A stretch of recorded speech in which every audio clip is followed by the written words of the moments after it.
আসসালামু আলাইকুম। আমাদের 6 খ নাম্বার প্রশ্ন বলা আছে যে 1/cos square A minus 1/cot square is equal two 1। এটা আমাদের প্রমাণ করতে হবে। এটা প্রমাণ করার জন্য সর্বপ্রথম আমরা লেফট হ্যান্ড সাইডের অংশটুকু লিখি। লেফট হ্যান্ড সাইড আছে 1/cos স্কোয়ার এ মাইনাস 1/cot স্কোয়ার এ। এখন এটার জন্য কিছু সূত্র মুখস্থ রাখতে হবে, সেগুলো আমি একটু পাশে লিখে দিচ্ছি। যে 1/cos a is equal two সূত্র হচ্ছে sec a,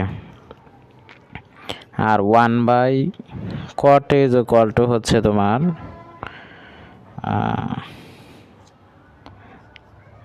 tan a।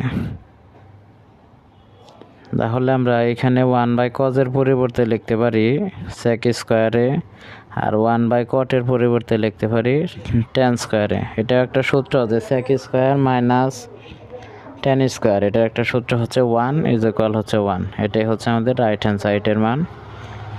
সুতরাং left hand side is equal হচ্ছে রাইট হ্যান্ড সাইড। প্রমাণ করতে বলে শেষে P, R ও V প্রুফড লিখে দেবে। Thank you.